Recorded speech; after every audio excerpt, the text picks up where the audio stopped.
There is a time that comes. And let me just, because this is a long story here in John chapter 11. Kati olugero luno luwanvu mu Yokaana 11.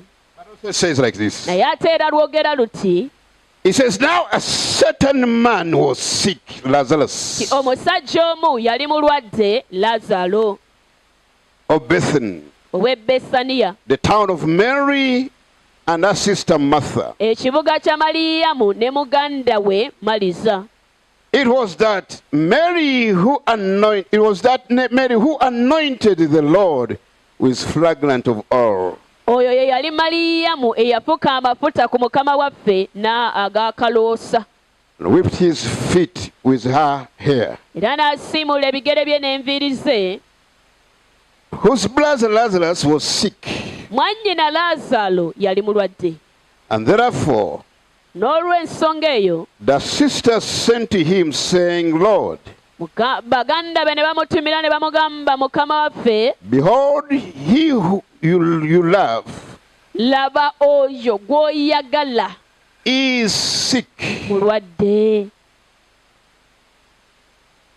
And when Jesus heard that, Yesu bwe yawulira ebyo, he said, n'agamba, this sickness is not unto death, eno endwadde si ya kufa, but for the glory of God, naye ku lw'ekitiibwa kya Katonda, that the Son of God ky'omwana wa Katonda may be glorified asobole okugulumizibwa through it. okuyita mu yo.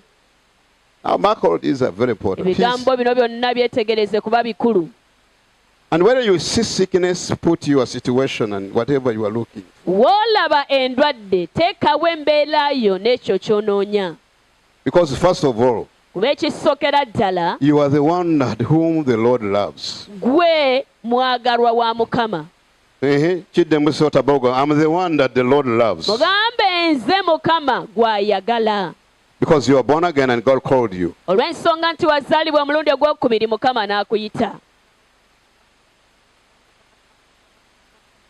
So, when he heard that he was sick, Bwe yawulira nti mulwadde, when he heard that he did not get a house in December, bwe yawulira nti ennyumba mu Desemba in tagifune 2024, mwaka 2024 ogw'okujaguza, when he heard that in 24 he never got married, bwe yawulira nti mu 2024 bufumbo teyabufunye, when he heard that in 24, bwe yawulira nti mu 2024 he delayed a little bit for 25 for his glory. ne yalwawoko agire mu 2025 ku lw'ekitiibwa kye. Put up your hands for that. When he heard in 24 Bwe yawulira mu 2024 that he never received the 10 million he was expecting, ti teyafunye bukadde 10 bwe yabadde asuubira, he still delayed for 25 for 30 million. n'asigalayoko ku lwa 2025 aleete obukadde 3.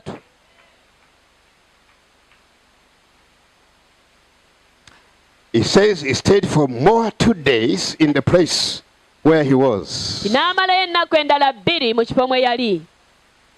Then after this he said to his disciples, Luvannyuma lwa kino n'agamba abayigirizwa be, let us go to Judea again. katugende mu Yudaya nate.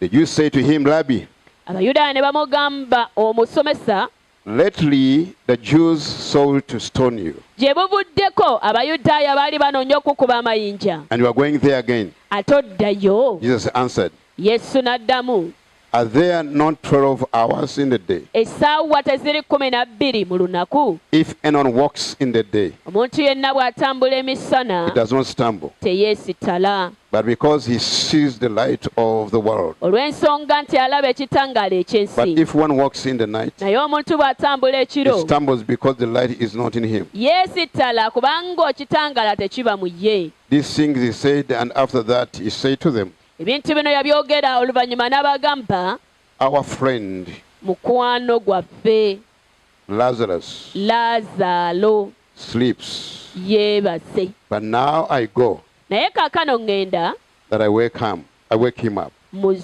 muzuukuse. Then his disciples said, Lord, if he sleeps, he'll automatically wake up by himself. Abayigiriza ne bamugamba bw'aba yeebase ajja kwezuukusa. However, Jesus spoke of his death. Naye ate Yesu yali ayogera ku kufa kwe. But they thought that he was speaking about taking rest in a sleep. Bo baali balowooza kuwummulako mu kwebaka. I'll stop here. The rest are what? Ngenda kukomako wano ebirala ngenda kwogera byogere. Muno mugambe, his delay is not a denial. Tell your neighbor okulwawo kwe si kugaanibwa. Mugambe, for God not to come in Katonda obutayingirawo does not mean that God hates you. tekitegeeza nti akukyawa. There are three personalities here. Waliwo abantu ba mirundi esatu wano. And all these three personalities, they have a relationship with Jesus. Ate era bonsatule balina enkolagana ne Yesu. Mary, Maliyamu, Martha, Maliza, they were always Jesus and they used to interact with him. bulijjo baabanga ne Yesu ne banyumya naye. Now they knew where Jesus sleeps. Nga bamanyidde ddala wa Yesu wasula. And the Bible emphasizes he loved them. Bayibuli eteeka essira nti yabaagala. Not only loving them from a distance, Si kubaagalira wala kyokka. but he was so close to them. Naye yabali ku lusegere. Because every time they could dine together. Kubanga buli lwe bajjanga wamu. And Lazarus, also because there was only a man there, Olw'ensonga nti Lazaalo ye musajja yekka yaliwo. they used to interact much with Jesus. Baanyumyanga nnyo ne Yesu. Now Lazarus became a friend Lazaalo n'afuuka ow'omukwano to Jesus eri Yesu. to the extent Okutuuka ku ssa that even Lazarus ti Lazaalo was also a friend to the disciples. yali mukwano gw'abayigirizwa. Because you can start with one relationship, Kubanga osobola otandika n'enkolagana emu. and one relationship can introduce you to other friends. Enkolagana eyo n'ekwanjula eri emikwano emirala. And I speak, may God give you more friends in this year and Kyogera nti 2025. Mukama akuwa emikwano emirala. One connection can lead you to another. Okuyungagana kumu kusobola okutuusa ku kulala. Now, because the friendship had developed that boundaries, Olw'ensonga nti omukolagana yaabwe yali ekuze kutuuka ku seeri. Martha and Mary knew Maliyamu ne Maliza bamanya that Lazarus is a friend of Jesus. ti Lazaalo nfanfe wa Because first Yesu. of all, as ladies, for them sometimes could spend time in a kitchen trying to prepare something. Bakisookera ddala bo ng'abakyala oluusi baamalanga obudde mu kiyungu nga bafumba. And Jesus could have conversation with his friend Lazarus. Yesu ng'anyumyamu ne mukwano gwe Lazaalo. A friend is somebody, sometimes you open your heart too. Ow'omukwano ye muntu oluusi gw'oggulirawo omutima gwo. And a friend, sometimes you are there in times of need. Ate era ow'omukwano abeera mu biro eby'obwetaavu. There is a friend Waliwo omukwano who is better than your brother. oyo asinga muganda wo. Now this friendship has gone very far. Kakati enkolagana yaabwe yali egenze wala. And then masters, they knew that we are people of the house. Masa n'ategeera nti bali bantu ba mu nnyumba. And also, who was it? Was it Mary? Mary did something which was very special. Ne Maliyamu yali yakola ekintu eky'ekyewuunyo. In the times of Jesus, she took expensive perfume. Mu biro bya Yesu yakwata kaloosa ak'ebbeeyi. Like you've done, maybe some of you in 24. Oba oli awo abamu bwe mukoze mu mwaka 2024. Maybe you took expensive perfume Oba oli awo akwata kaloosa k'omuwendo and poured it on Jesus. n'okayiwa ku Yesu. And even maybe you wiped your hairs. Oba oli awo n'enviiri zo n'ozikoze okusimula. That thing was noted. Ekintu ekyo kyawandiikibwa. And this lady was saying, I'm much willing to be there for you. Omukyala ono ng'agamba ndi mwetegefu nnyo okukubeererawo. I've laid whatever which looks to be expensive for you. Buli ekiringa ng'eky'omuwendo kitadde wansi ku And there lulwo. is Martha who was busy. Said, for me, you'll never lack anything. Kakati nga waliwo ne Maliza agamba nze Yesu tosobola kubulwa kintu kyonna nga Concerning wendi. anything to eat, Ekikwatagana ku kyokulya. concerning food, Ekikwatagana ku mmere. I'll prepare it for you. Ngenda gikufumbiranga. I'm the best chef now. Kubanga yenze mufumbi ow'ebiro. Now it happens to pass Kakati ne kiryoka kiba that his friend ti mukwano gwe Lazarus was very sick. Lazaalo yali mulwadde And of nnyo. course, they sent to Jesus a message Ne batumira Yesu obubaka that Lazarus is sick. ti Lazaalo mulwadde. Pros is sick. Prosi mulwadde. Pros needs a house. Prosi yeetaagayo ku nju. Annette needs to get married. Aneti yeetaaga omwami. Otabongo needs to drive. Otabongo yeetaaga naye yeevugeko. You moved in the church, I don't know how many times. Atambudde mu kanisa simanyi emirundi emeka. Jesus, I'm here. Yesu ndi wano. Because first of all, you love me. Kuba ekisookera ddala onjagala. Because for God so loved the world Bw'atyo Katonda bwe yayagala that he ensi. gave his only begotten son. N'okuwaayo n'awaayo omwana we omu That is enough yeekwa qualification ebyo ebisaanyizo to bimala prove to you okukakasa that you and Mary, ti ggwe ne Maliyamu you are not different. temuli You banjawulo. are all loved by Jesus. Mwenna Yesu abagala. Chidema, I am loved by Na Jesus. Yesu anjagala.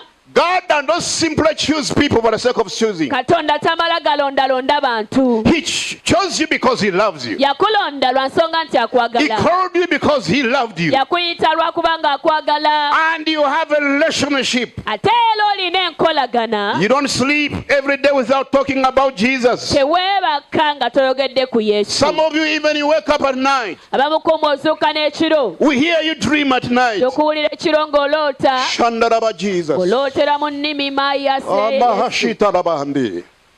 Osha. Naye ebigere by'okyatambuza. But you are still footing. Ku muzigo bakuduulira. At the rental they mock you. Ne kakati bakuwoniize dda. Even this morning they warned you prayer coming to Bw'otompa church. zange efuluma 2024 sigenda If naawe. you don't give me my money, please vacate. Naye ng'oli mukwano gwa Yesu. But you are a friend of Jesus. Gamba nga ndi mukwano gwa I Yesu. am a friend of Jesus. Tuli baweereza tuweereza emyaka 15 Our naye ministers who served 15 years. Yesu tumubuulidde tumwogeddeko. We preached Jesus. We talked about Jesus. Ng'abakulaba bonna bagamba yamuyambye kaki. All the onlookers are wondering how has he helped you? Yesu amukoledde kaki. Where has Jesus done for the person? Wajja alaga oyo. Where is he heading to? Bo bwe boogera nti wajja alaga. That's what they say. Where is he heading Mukyukire to? omugabe tomanyi kiri munda mu Tell your nze. neighbor you don't know what is inside of Kyogere me. n'amaanyi mugabe tomanyi kiri munda mu Don't nze. know what is inside of me. His delay is not a denial. Okulwawo kwe si kugaanibwa. But his delay is for the purpose. Naye aluddeyo olw'ekigendererwa. Until that miracle matures. Takanga ekyamagalo kisajja kudde. To give glory to God. Wessa Katonda ekitiibwa. It's not coming on time, Tekikize mu biseera byo. but it's coming. Naye kijja. Now Mary says, and Martha, Kaakati Maliyamu ne Malisa bagamba in their hearts, mu mitima gyabwe. we have sent a messenger to him, Tumusindikidde omubaka. but it's taking more days. Naye ate aluddeyo. You know, when people are sick, Abantu be babeera abalwadde. last time one of a kid became sick, who's one of the relatives, and then Madame woke up around 5, Lumu omwana Because yalwala omu ku eŋŋanda and zaffe. they went up to Namiryango there. Adamu n'azuuka ssaawa 11 n'agivuga paka na miryango. And then he said, I'm driving the child. N'agamba kangivuge. In my mind, I said, where is she going this very morning? Mu ndowooza zange ne ŋŋamba naye ku Why makya you rushing gano agenda wa? too much? This is, we're rushing in the morning Ku makya. because you've had somebody's sick. Kubanga awulidde omuntu mulwadde. Let's take her to the hospital. That's coming on time. Katumutwale mu ddwaliro okwonna okutuukira ku budde. Let me do it so fast. Kankikole mangu. Now, Mary was expecting Jesus to do the same because, number one, Lazarus is one of his best friends. Maliyamu naye yali asuubira Yesu okukola kye kimu kubanga yazaala omukwano gwe ennyo. And when Jesus hears the message, Naye ate Yesu bw'awulira obubaka he uses the eyes of faith. akozesa amaaso ag'okukkiriza. May you see your future with eyes of faith. Bw'otyo olabe ebirebe by'omu maaso n'amaaso ag'okukkiriza. Vicky, may you see your future with eyes of Viki faith. olabe ebirebe by'omu maaso n'amaaso ag'okukkiriza. Don't see your future with the present, the failures, everything that we go through. Tobirabisa na bino byabuliwo ebyo by'oyitamu leero. The future is bright for you. Ebire by'omu maaso bitangavu I'm gy'oli. saying the future is bright for you. Ebire by'omu maaso I'm saying the bitangavu gy'oli. future is bright for you. Ebire by'omu maaso I'm bitangavu. saying 25 5:24. The future is bright for you. Musuksa mugambe, come on 24, the future. One of the things that Jesus stood on in the spirit, he said, this sickness is not unto death. How do you understand this language of faith? Your friend,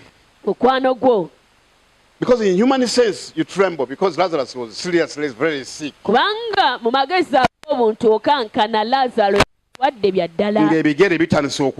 His feet had started getting cold. He was like the condition of chameleon. Now, and then you come to somebody you expect to give you a solution. Like some of you come to the pastor, you expect the pastor to give you money. Doesn't give you money. How many times, how many times do you complain? The pastor is not caring for me. They are called to nonsense.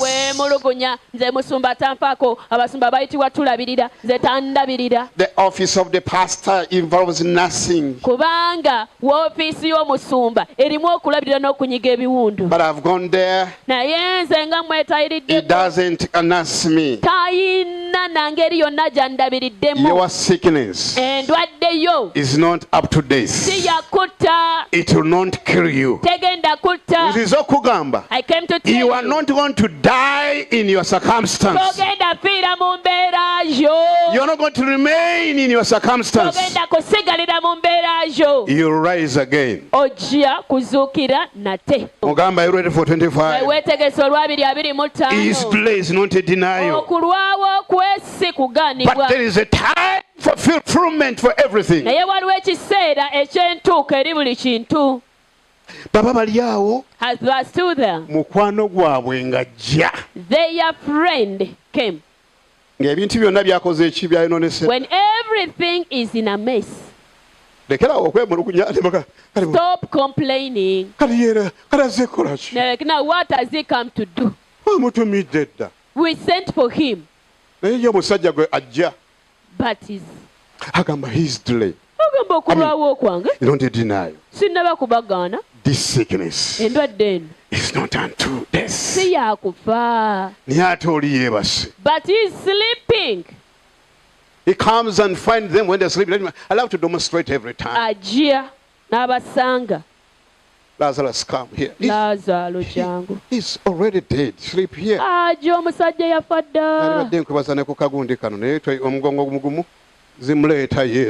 Jesus comes. He waits until the miracles mature to this level. There is a miracle that goes beyond minor miracles. If they said he is healed, and to prove to them that Lazarus was totally dead. Number one, he had to take more time there so that the miracle may be fulfilled.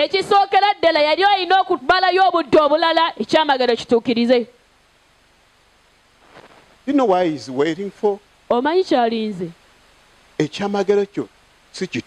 Your miracle is not minor. It's of a mahogany. Say, my miracle is a mahogany seed. When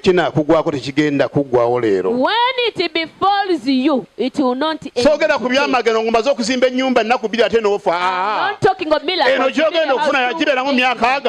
one you're getting, you stay in it in 30 miracles of getting buildings 2 days, it's no more. Your other brother said, I married her 2 days. In the honeymoon, the lady ran away. He came back saying, my bride ran. I told him what happened to the bride. The bride ran with dollars.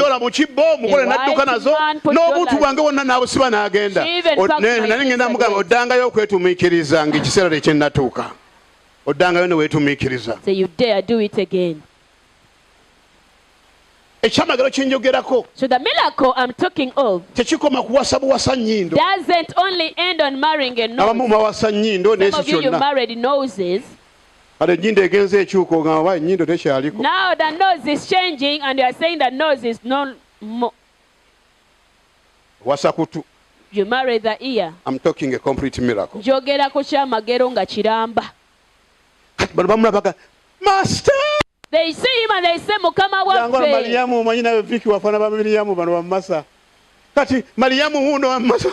Mary is here. Jesus. Yes. How I wish you were here. See. We sent for you because we know on sicknesses you good, but the dead no. We know very well that there will be resurrection. But now you have come in the future. And Jesus showed them. I'm a man of now. If I say the word, that word shall come to pass. This sickness is not up to this, but it's to the glory of God. In fact, it doesn't call it death. But our friend Lazarus, he told them, he is asleep. I want us to go and wake him up. We want to raise him up. He is sleeping. But any time, Mugambe banange never seko webasi.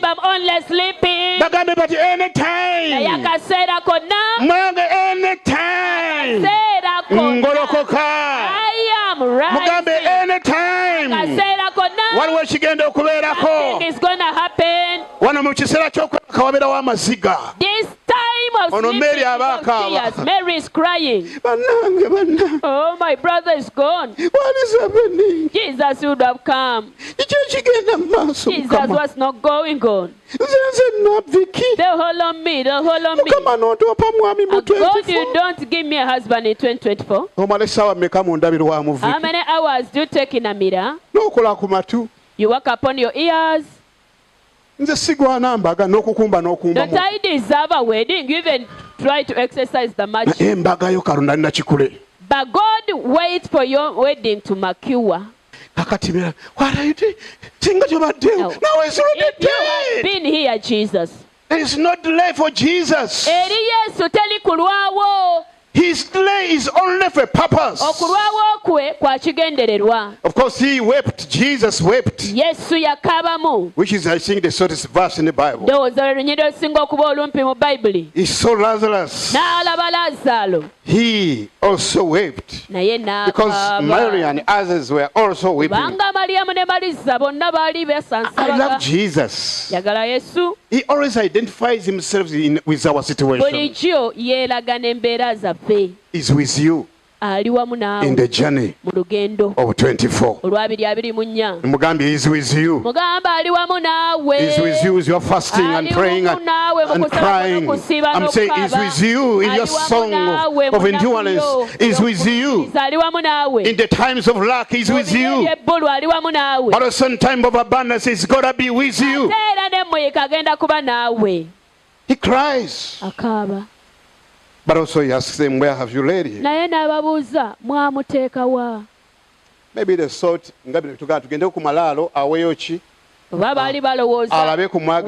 on the tomb, he sees his beloved, possibly lay a wreath, but he had something in him. This situation is not unto death, but is there to bring the glory to God. He reaches there and he commands Lazarus. Command Lazarus, come out! And Lazarus comes out. When he comes out, of course he came out with the wrappers still on. He tells them to remove all these n'abagamba mumugyeko bino bigoyegoye byammwe. What does the lesson I learn here? Somo lyenjiga wano. God will do the hardest thing. Katonda agenda kukola ekizibu for you. Gy'oli. And for you do the simplest thing. Okole ekyangu. That's what he's doing. Bw'atyo bw'akola. Now, mu kyamagero kyo kyonna ky'akola. In amidst the miracle is doing. The hardest thing is for Jesus. Ekitundu ekizibu kya Yesu.